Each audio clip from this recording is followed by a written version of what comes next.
ये कहानी है पालनपुर गांव की, जहां रामू नाम का एक अनाथ लड़का रहता था, जिस कारण से वो सड़क पर ही रहता था।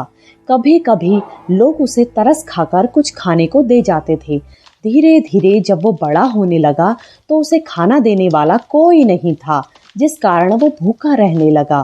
फिर एक दिन, अब मुझे कोई ना कोई काम तो ढूंढना पड़ेगा, वरना मैं भूखा मर जाऊंगा। लेकिन मैं क्या काम करूंगा? मुझे तो कोई काम आता भी नहीं है। रामू इतना ही कहता है कि उसकी नजर कुछ दूरी पर कबाड़ा उठा रहे लड़कों पर पड़ती है। रामू को समझ में नहीं आता कि आखिर ये लड़के कूड़ा क्यों उठा रहे हैं, तो वो उनके पास जाता है और उन्हें कहता है, आप लोग ये कूड़ा इकट्ठा क्यों कर रहे हो? ये हमारा काम है। हम कूड़ा इकट्ठा करते हैं। घरों में या बाहर कहीं भी कूड़ा मिलता है तो हम इसे इकट्ठा करके बेच देते हैं। पर आप लोग उस कूड़े का क्या करते हो? वो तो खराब होता है ना, इसलिए तो लोग उसे फेंकते हैं और आप उसे इकट्ठा कर लेते हो। अक्सर जो चीज लोगों को खराब लगती है वो हमारे लिए बहुत उपयोगी होती है। हमें अपने सेठ से इसी काम के तो पैसे मिलते हैं। क्या पैसे मिलते हैं? क्या ये काम मैं भी कर सकता हूँ? मैं बहुत भूखा हूँ, मुझे भी कुछ पैसे मिल जाएंगे।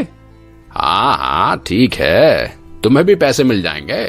तुम मेरे सेठ के पास चलो, उनसे बात कर लो। फिर रामू लड़कों के साथ सेठ के पास जाता है और उनसे काम मांगता है।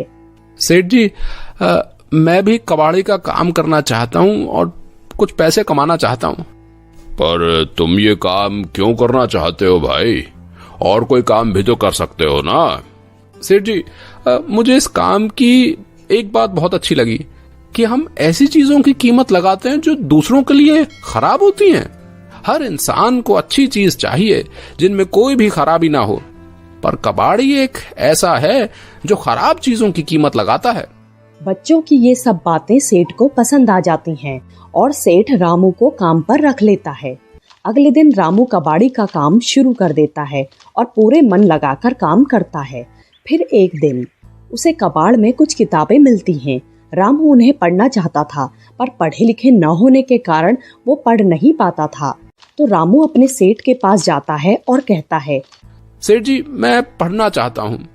रामू बेटा, तुम पढ़ाई करके क्या करोगे? तुम तो एक कबाड़ी हो। पढ़ाई लिखाई का काम हमारे लिए नहीं है। अगर मैं पढ़ लूंगा तो मोल भाव कर पाऊंगा ग्राहक से बहुत अच्छे से। आज तक किसी बच्चे ने ऐसा नहीं सोचा। तो ठीक है, अगर तुम पढ़ना चाहते हो मैं तुम्हें पढ़ाऊंगा। फिर सेठ जी रामू का एडमिशन पास के सरकारी स्कूल में करवा देते हैं। रामू दिन में स्कूल जाता है, फिर वहां से आकर वो अपने कबाड़ी का काम करता है। ऐसे ही रामू दिन रात मेहनत करता और अब रामू जवान हो गया था और 12वीं क्लास में भी आ गया था। जो पढ़ाई में बहुत होशियार था तो वो पूरी रात बैठकर पढ़ाई करता था। इस बार ऐसा हुआ कि रामू ने पूरा स्टेट में टॉप किया था। सेठ और बाकी बच्चे रामू की इस तरक्की से बहुत खुश थे, जिस कारण सेठ सबको बाहर खाना खिलाने लेकर जाता है।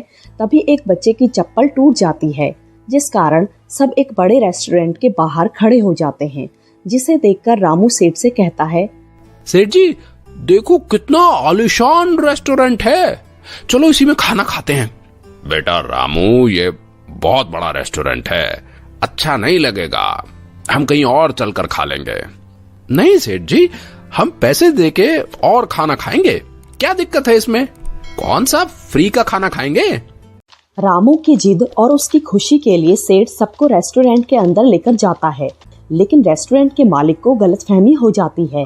उन सबके कपड़े फटे पुराने थे, तो उसको लगता है कि ये सब भीख मांगने आए हैं, इसलिए वो उनसे कहता है, तुम दो कौड़ी के लोग मेरे इतने महंगे रेस्टोरेंट के अंदर कैसे आ गए? सारा गंदा कर दिया, और तुम लोग यहाँ हो इस कारण से इसकी सुंदरता कम हो रही है। चलो भागो यहाँ से। आप हमसे ऐसी बातें क्यों कर रहे हो? हम यहाँ खाना खाने आए हैं। तुम लोग खाना खाने आए हो? औकात देखिए कभी अपनी। एक चाय का कप तो पी नहीं सकते यहाँ से। पता भी है यहाँ कितने बड़े अफसर आते हैं, IPS, IAS, ये सब यहाँ पर परिवार के साथ आते हैं। और अगर तुम लोगों को यहाँ मैं खाना दूंगा तो हमारा नाम खराब होगा। चले जाओ यहाँ से। हम आपको पैसे दे रहे हैं तो आपको क्या दिक्कत है? मैं नहीं चाहता कि तुम जैसे लोग मेरे यहाँ कुछ खाएं, इसलिए चले जाओ यहाँ से, नहीं तो मैं धक्के देकर निकलवा दूंगा।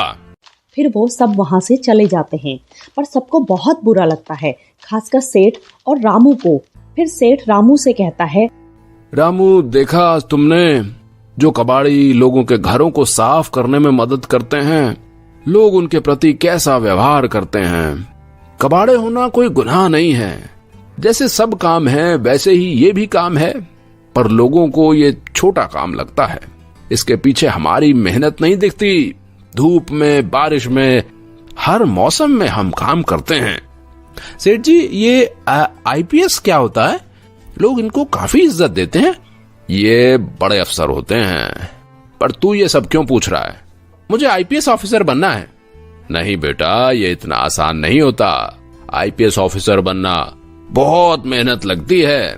लोग कई कई साल पढ़ते हैं, फिर ये मुकाम हासिल होता है।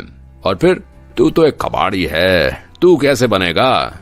यही सोच बदलनी है लोगों की कि एक कबाड़ी भी आईपीएस ऑफिसर बन सकता है। जिस रेस्टोरेंट पर आज हमारी बेइज्जती हुई है, उसमें आप सभी को मैं एक साथ लेकर जा सकूं और उस मालिक का घमंड भी चूर चूर कर सकूं। ठीक है बेटा, जैसा तेरा दिल चाहे तू वैसा कर। हम तो वैसे भी कबाड़ी हैं, हमारा काम तो यही है। आप लोग भी तो मेरे लिए कीमती हो सेठ जी, इसलिए तो मैं भी आपकी बेइज्जती का बदला लेना चाहता हूँ। फिर रामू आगे की पढ़ाई करता है और कुछ समय बाद उसकी ग्रेजुएशन हो जाती है। फिर वो यूपीएससी सिविल सर्विसेज का फॉर्म भरता है और दिन में काम करता है और रात में खूब मेहनत करके पढ़ाई करता है। ऐसे ही समय बीतता चला जाता है।